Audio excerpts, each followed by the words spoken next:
Dear viewers, trend news চ্যানেলে আপনাদেরকে অভিনন্দন। গত এক মাস যাবৎ আমি আমার চ্যানেলে নিয়মিত কোনো ভিডিও আপলোড দিতে পারিনি আমার ব্যক্তিগত কিছু কাজের জন্য। তো আমি আজকে প্রায় এক মাস পরে আপনাদের জন্য আরেকটি নতুন ভিডিও নিয়ে উপস্থিত হলাম এবং আমি চেষ্টা করব এখন থেকে নিয়মিত ভিডিও আপলোড দেওয়ার জন্য। প্রতিদিন না হলে অন্তত একদিন পর পর হলেও যাতে শিক্ষা সংক্রান্ত যে কোনো বিষয়ে আপডেট আপনাদের সাথে দিতে পারি, আপনাদের সাথে শেয়ার করতে পারি, এই বিষয়ে আমি চেষ্টা করব। তো ভিউয়ার্স, আজকে যে বিষয়টা নিয়ে আলোচনা করতে আসলাম সে বিষয়টা হচ্ছে প্রাথমিক বিদ্যালয়ের শিক্ষকতার চাকরি আদ্যোপান্ত। অর্থাৎ আমরা সবাই জানি যে আর কয়েকদিনের মধ্যেই প্রাথমিক বিদ্যালয়ে বেশ কিছু তরুণ শিক্ষক নিয়োগ হতে যাচ্ছে। তারা অনেকেই দ্বিধা এবং দ্বন্দ্বের মধ্যে আছে। আসলে প্রাথমিক বিদ্যালয়ের চাকরিটা কীরকম, এর সুবিধা কী, এর অসুবিধা কী। তো আজকের ভিডিওটা ঠিক তাদের জন্য যারা প্রাথমিক বিদ্যালয়ের চাকরি সম্বন্ধে বিস্তারিত জানতে চান। তো এই ভিডিওর মাধ্যমে আমি মূলত বেশ কয়েকটা জিনিসের উপর গুরুত্ব আরোপ করব। যেমন প্রাথমিকে দুই ধরনের নিয়োগ হয়ে থাকে, একটা হচ্ছে রাজস্ব আর একটা হচ্ছে প্রাক প্রাথমিক। এই রাজস্ব এবং প্রাক প্রাথমিক নিয়োগ নিয়ে অনেকের মধ্যে একটা ভুল ধারণা আছে, সেই ধারণাটা আমি পরিষ্কার করব।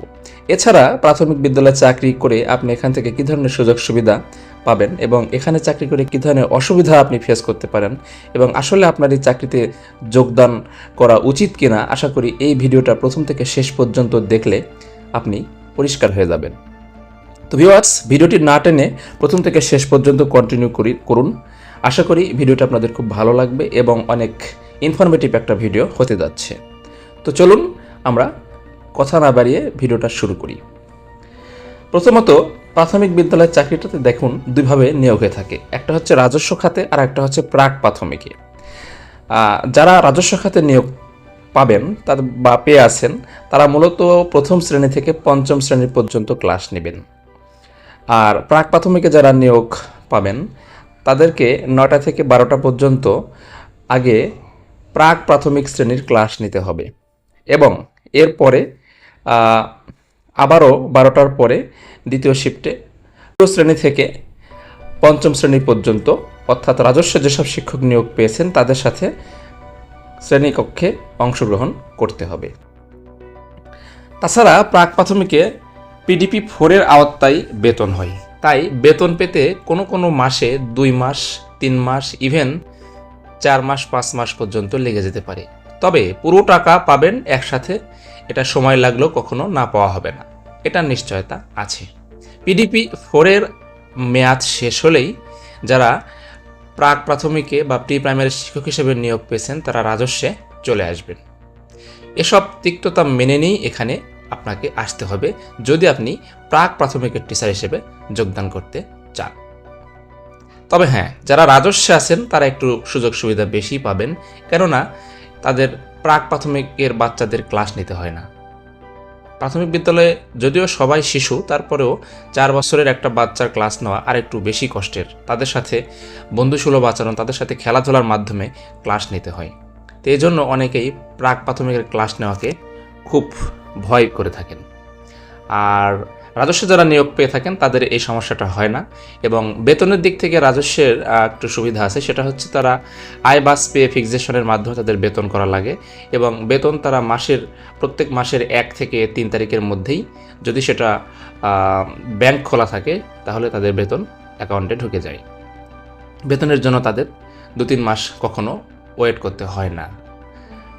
এই দিক থেকে রাজস্বে যারা নিয়োগ পাবেন সহকারী শিক্ষক হিসেবে তারা একটু সুবিধাই পাবেন। তো এটা হচ্ছে মূলত আমি যেটা আলোচনা করলাম সেটা হচ্ছে মূলত প্রাক প্রাথমিক এবং রাজস্ব খাতে যে দুটা পার্থক্য, সেটা আর কিছুই না। তবে ওই যে পিডিপি 4-এর আওতার মেয়াদ শেষ হলে তারা কিন্তু অটোমেটিকলি, অর্থাৎ প্রাক প্রাথমিকের শিক্ষকেরা রাজস্ব খাতে চলে যাবে। আচ্ছা, এরপর দেখুন প্রাথমিকের একজন শিক্ষক স্থানভেদে বেতন কীরকম পেয়ে থাকেন। আসলে এই বেতনটা বেশ কয়েকটি ভাগে ভাগ করা হয়ে থাকে, যেমন সিটি কর্পোরেশন, পৌরসভা এবং ইউনিয়ন পরিষদ। তো যারা সিটি কর্পোরেশনের মধ্যে চাকরি করবেন তারা 19,000 টাকার মতন প্রাথমিক বেতন ড্র করতে পারবেন। ইউনিয়ন পরিষদ এরিয়াতে তারা ড্র করতে পারবেন 17,530 টাকার মতন। এছাড়াও আপনারা সবাই জানেন যে গত বছর থেকে সরকার 1,000 টাকা প্রণোদনা অ্যাড করেছে। আর প্রতি বছর যেটা বেসিক থাকবে সেই বেসিকের 5% হারে ইনক্রিমেন্ট পাবেন, এটা সবাই পাবেন। 2টি ঈদে বেসিকের সমান বোনাস পাবেন, অর্থাৎ যারা মুসলিম শিক্ষক তারা 2টি ঈদে বেসিকের সমান 2টি বোনাস পাবেন, এবং যারা হিন্দু শিক্ষক তারা দুর্গাপুজোর সময় একই সাথে 2টো বোনাস পাবেন। প্রাইমারি চাকরি মানে অসংখ্য ট্রেনিং, বিষয়ভিত্তিক ট্রেনিংয়ে যোগদান করলেই মোটামুটি 6 থেকে 6,500 টাকা পাওয়া যায়। এছাড়া আইসিটি ট্রেনিং রয়েছে, আইসিটি ট্রেনিংয়ে যোগদান করলে সেখানে 15 থেকে 16,000 টাকাও আপনি পেতে পারেন। কয়েক মাস পর পর আপনাকে ট্রেনিং করতেই হবে, সুতরাং বেতন কোনো কোনো মাসে 25,000 প্লাস পর্যন্ত চলে যাবে। প্রাইমারিতে থেকে যে কোনো জবের প্রিপারেশান নেওয়াটা খুব সহজ না হলেও আবার খুব কঠিনও নয়। এখানে আপনি গ্রামে থেকে বা একটা উপজেলা পর্যায় থেকে 9টা থেকে 4টা পর্যন্ত চাকরি করার পরে নিঃসন্দেহে অন্য জবের জন্য প্রিপারেশান নিতে পারেন। এছাড়া প্রাইমারি চাকরিতে বছরে প্রায় 180 দিন বন্ধ পাবেন। সব মিলিয়ে আপনি ইচ্ছে করলে প্রাইমারি চাকরিটাকে পার্ট টাইম জব হিসাবে করে আপনি অন্য চাকরির জন্য প্রিপারেশান নিতে পারবেন, যদি আপনার সরকারি চাকরির বয়স থাকে। কারণ আজকের দিনগুলোতে দেখা যাচ্ছে অনেক প্রাথমিক বিদ্যালয়ের শিক্ষকই যোগদান করার পরে 1 থেকে 1.5 বছরের মধ্যে তারা অন্য কোনো ভালো জবে চলে যাচ্ছে, ব্যাংক অথবা বিসিএস বা অন্য কোনো তাদের কাঙ্ক্ষিত জবে যাওয়ার সুযোগ পাচ্ছে।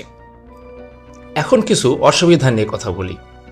আসলে প্রাথমিক বিদ্যালয়ে চাকরি করতে হয় প্রথমত প্রত্যন্ত অঞ্চলে। বেশিরভাগ শিক্ষকরাই প্রাথমিক অবস্থায় যে গ্রামের স্কুলে যোগদান করবে এবং সেই পরিবেশের সাথে নিজেকে খাপ খাওয়ানো অনেকটা কঠিন হয়ে যাবে।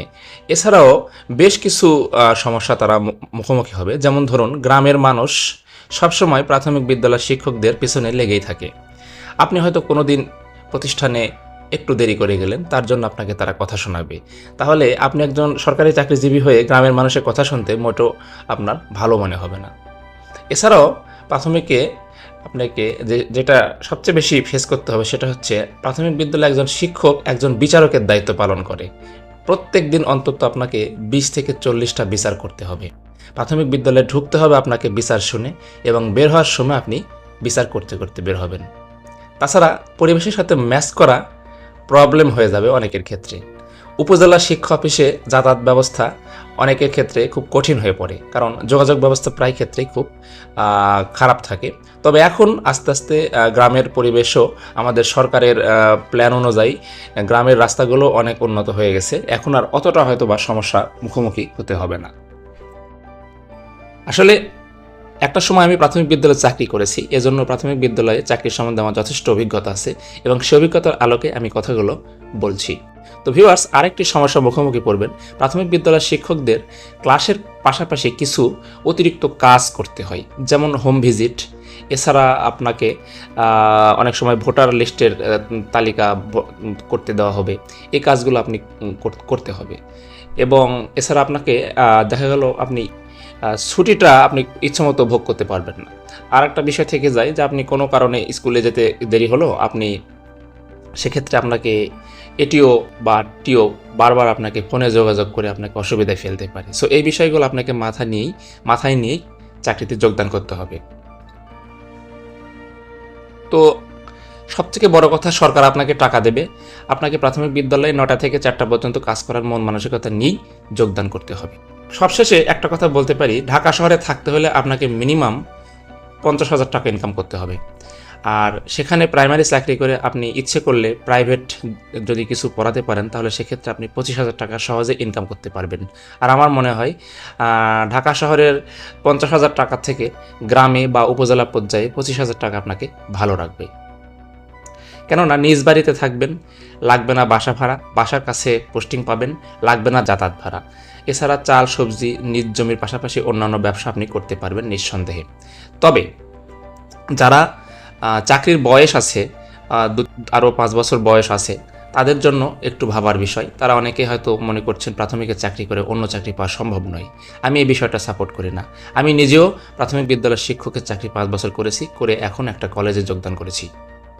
তো ভিউয়ার্স, আশা করি ভিডিওটি অনেক ইনফরমেটিভ হয়ে গেছে এবং অনেক বড় হয়ে গেছে। পোস্টিংয়ের সময় অনেকেই জেলা শিক্ষা অফিসারের কাছে একটু ঝামেলা করবেন, টাকা পয়সা দিতে চাবেন। আমার মনে হয় এরকম না করাই ভালো, কারণ সেক্ষেত্রে আপনার হিতের বিপরীত হতে পারে।